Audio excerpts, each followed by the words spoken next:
Dave and I had been married for about 4 years when we finally decided it was time to expand our little family. Our relationship had blossomed in a way I had never anticipated. I met Dave during a deposition at the health insurance company where I worked. He was the lead plaintiff's attorney, and I was one of 6 defending a vulnerable position. Dave, a brilliant attorney, was destined to make millions in the fight for justice.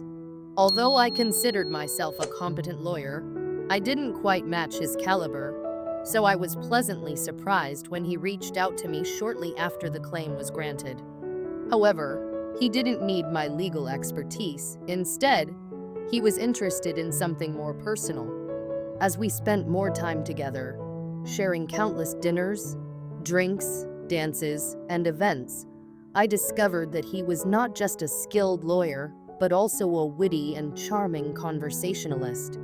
The chemistry was undeniable, and the intimacy we shared was everything we had both dreamed of. Dave was an attentive lover, and I was fortunate to have a passionate and responsive body.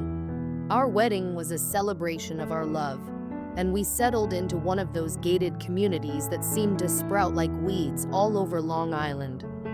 It was a neighborhood designed for the wealthy, those with a few $1 million to spend on a 4-bedroom ranch that was too small for the price and too big for just the 2 of us. Still, it offered room to grow. We envisioned a future where we could welcome a child and perhaps even allow me to return to work.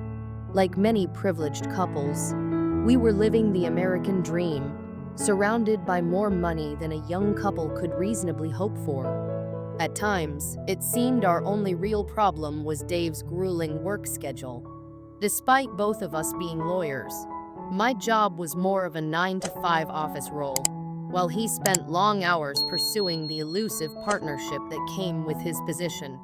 I often found myself attending endless meetings, barbecues, dinners, wine tastings, and neighborhood gatherings that came with living in such a community. It was through these events that I became friends with Joanna, and by extension, her husband Walter. This couple intrigued me, and since I had a month off for maternity leave, I decided to learn everything I could about them. No, I didn't hire a private investigator or delve into their personal lives. I simply struck up a friendship with Joanna. She was a stay-at-home mom and lived just 2 doors down from us. Although I was curious, I was not obsessed. I sensed a mystery about them, but it wasn't one I felt compelled to solve. From what I gathered, Walter was a certified auditor who owned a small firm. Oddly enough, unlike other self-employed entrepreneurs, he never seemed interested in expanding his business or making new contacts. He fit the mold of a bookish, nerdy man in his 40s, balding, with a slight potbelly, but not overweight. Walter didn't partake in the usual pastimes of our community. He didn't play golf, fish, or drink. Instead, he blended into the background, never quite fitting in with the stereotypical alpha males who populated our neighborhood. Joanna, on the other hand, was the complete opposite. Beautiful, lively, energetic, and flirtatious. She was about 30 but looked even younger. Her devotion to Walter was palpable. She had a smile that could rival the Mona Lisa, and a body that, despite having 2 children, made me feel envious. Her curves were striking breasts that resembled small pineapples, and a sultriness that screamed sex. I had only seen her angry twice. Once when some men made fun of Walter in her presence, and she reprimanded them so fiercely they scurried away like scared rabbits. The second time was when a local ladies' man attempted to make unwelcome advances toward her. She made it clear, loudly, that such behavior would not be tolerated. It was obvious to all of us that Joanna was head over heels in love with Walter. Yet, strangely, Walter seemed oblivious to this affection. He clearly loved her too, treating her with kindness and respect. But his oblivion to her admiration seemed almost comical. Perhaps he had accepted it as a natural part of their life together. They lived 2 doors down from us in a beautiful home, one that was nice, but lacked the ostentation of others in our neighborhood.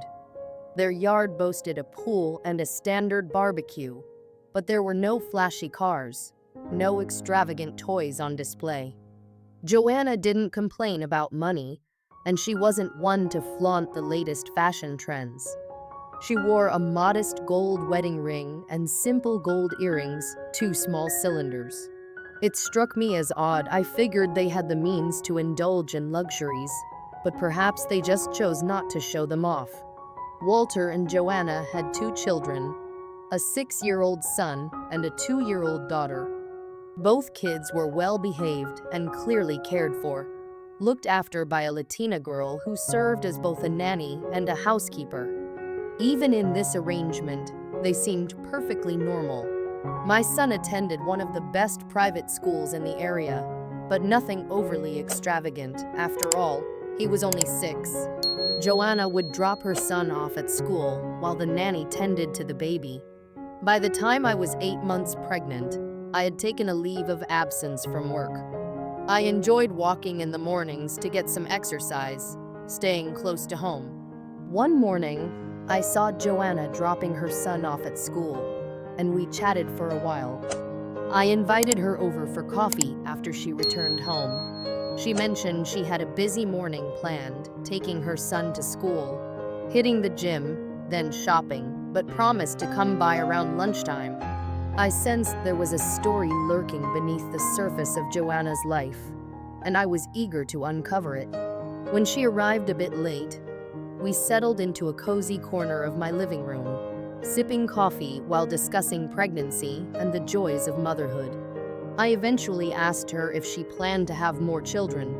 "It all depends on Walter," she replied. "If he wants more, we will have more. If not, then we won't." I noticed her twirling a small gold earring with her fingers, a nervous habit I had seen her exhibit several times when discussing Walter. "But you have your own opinion on the matter. This isn't the 19th century. He can't force you to get pregnant." "No, Walter would never do that," she said, her eyes lighting up. "He really is a wonderful man. I couldn't have asked for a better husband. It's not that he forces me to do anything, it's just that I want to make him happy. If he wants children, I will do everything to make that happen." "You really love him that much, don't you?" I pressed. "It's evident in how you treat him. It's as if he's God's gift to women, and you feel like you've won a prize.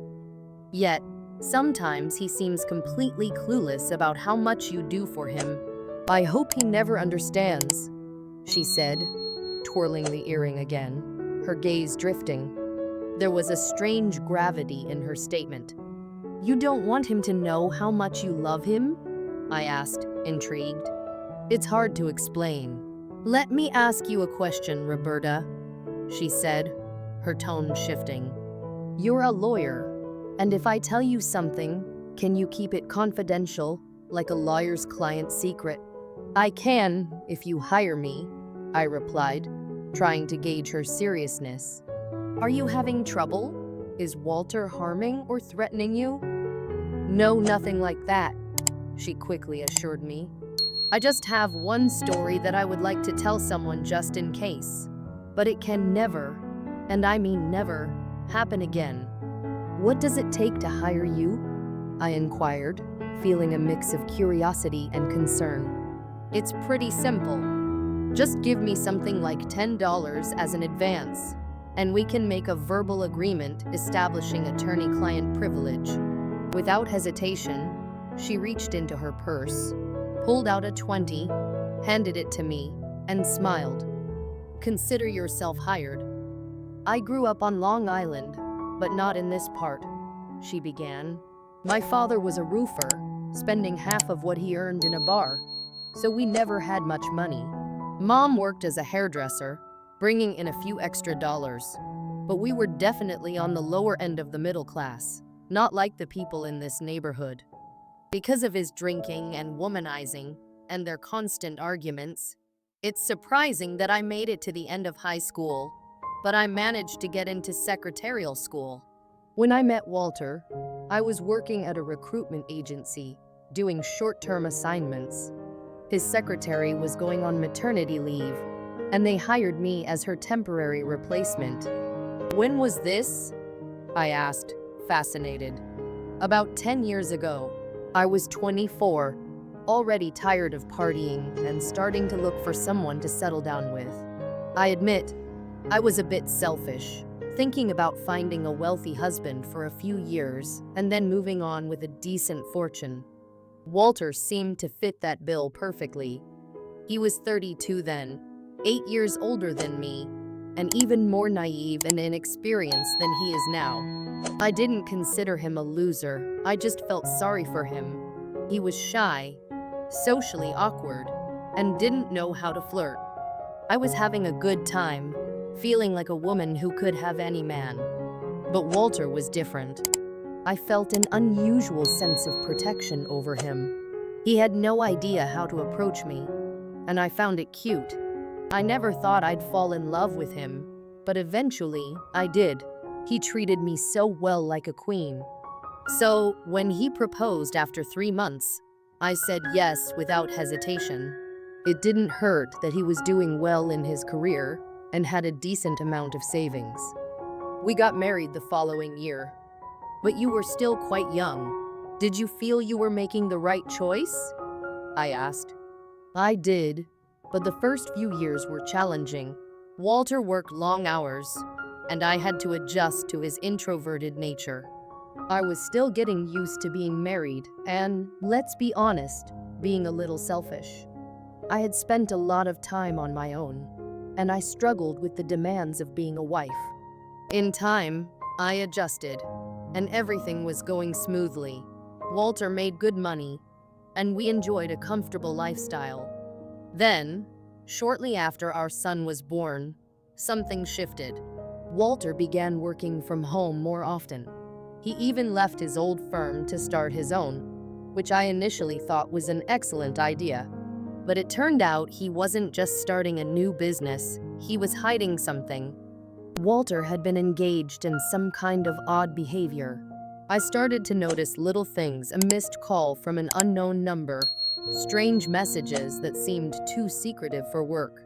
At first, I brushed it off, thinking it was just the stress of being a new father and running a business. But then it escalated. One evening, I came home from dinner with some friends, and he was in a state of panic.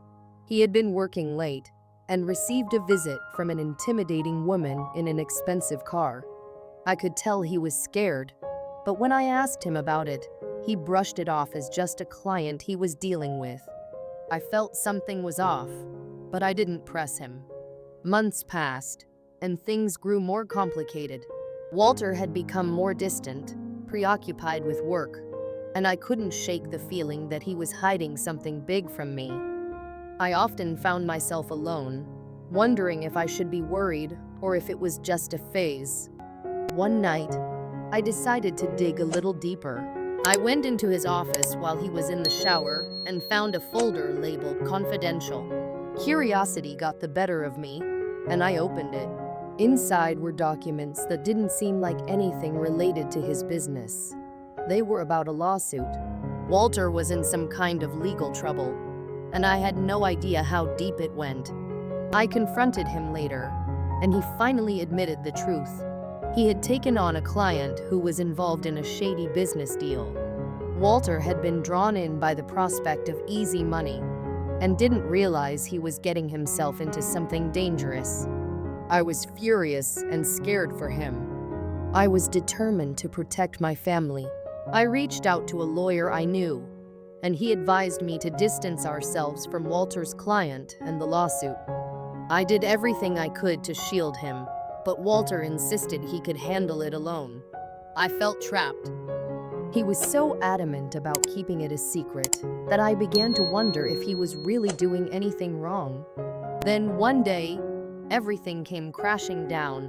Walter's client showed up at our house, demanding money that Walter didn't have. It was terrifying. I confronted Walter, and in the heat of the moment, I told him he needed to find a way out or we'd lose everything.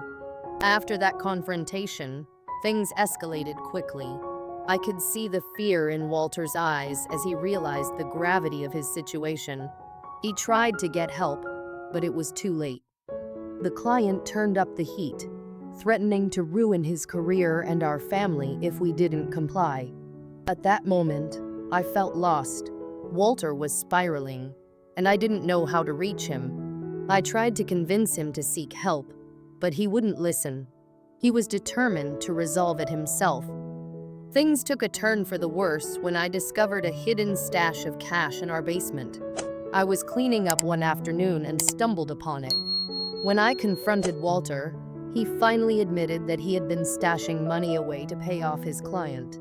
He didn't want me to worry, but I couldn't believe he had kept this from me. "I was trying to protect you," he said, his voice trembling. "I thought I could fix this without dragging you into it." I couldn't contain my anger. How could he think hiding money and lying to me was protecting me? The tension in our home grew unbearable. Our once loving relationship was strained, and I felt like we were living in two separate worlds. I was a new mother, but I felt alone in this battle. The pressure mounted as the client became more aggressive, and I was terrified for our safety. One night, while lying in bed, I heard Walter speaking on the phone in the living room. I crept out of our bedroom to listen. He was negotiating with the client, and I could hear the desperation in his voice. He was trying to buy us time, but the client was demanding more than just money. "I can't do that," Walter exclaimed, panic evident in his tone. "I don't have that kind of cash." I felt a wave of sadness wash over me as I listened to the man I loved struggle. He was fighting a battle I couldn't help him with, and the weight of it was crushing. After the call ended, I confronted him. "Walter, you need to tell me everything. We're in this together, but you can't keep lying to me." He finally broke down, tears streaming down his face, as he explained that the client was involved in criminal activities and that he was in way over his head. I knew we had to take action. That night, I reached out to my lawyer friend again, desperate for a solution. He advised us to go to the police, but Walter was terrified of the repercussions. "What if they turn it against me?" he pleaded. "I can't go to the authorities, they'll think I'm guilty." Instead, we decided to gather evidence against the client. We documented everything, from phone calls to meetings, and I even set up a hidden camera in our living room to catch any unexpected visitors. It felt wrong, but I knew we needed a way to protect ourselves. We spent countless sleepless nights analyzing the footage, piecing together the puzzle, and slowly building a case against the client. It was exhausting, but I felt like we were finally working as a team again. The love we had for each other began to resurface, and I held on to that hope, even as the danger loomed. One fateful evening, the client came knocking on our door, and I felt my heart race. We had been expecting him, but I still felt a rush of panic. Walter and I exchanged a glance that conveyed our silent agreement. We were ready. As the door swung open, the client barged in, a menacing figure with a threatening demeanor. "You thought you could hide from me?" he snarled. "I know what you're doing." Walter stepped forward, his voice firm. "We're not afraid of you anymore. We have proof of your illegal activities, and we're going to the police." The client's face twisted in anger, but he seemed to sense the shift in our dynamic. He hesitated for a moment before taking a step back. "You don't know what you're getting into." But we were resolute. I felt empowered, and Walter was no longer the timid man I had married. "We're taking you down," I stated, my voice steady. The confrontation escalated, but before things could spiral out of control, Walter grabbed the hidden camera footage and presented it to the client, his determination shining through. "This is over. You won't threaten my family again." The client stormed out, furious, but we felt a wave of relief wash over us.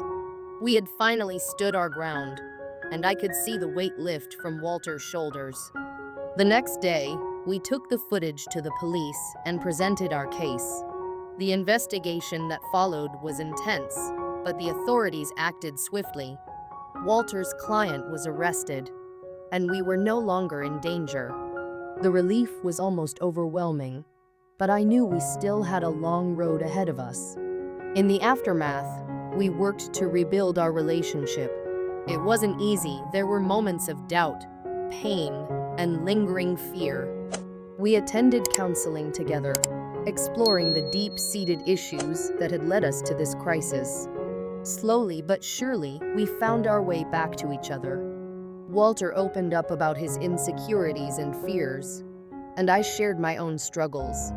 It was a journey of healing, but we were committed to making it work. As our son grew, we cherished our time as a family, learning to communicate better and support each other. The challenges we faced had only strengthened our bond, and I knew that we were in this together for the long haul. Years later, I look back on that tumultuous time with a mix of emotions. It was a period of fear, uncertainty, and heartache, but it also brought us closer together. We emerged from the darkness, hand in hand, ready to face whatever life threw our way. Walter had transformed from the shy, awkward man I had met into a confident partner and father. We had learned to navigate our struggles together, and I cherished the love that had blossomed in the wake of adversity. Our journey was far from over, but we faced the future with hope and strength. Together, we had conquered the storms, and I knew that as long as we had each other, we could weather anything life had in store.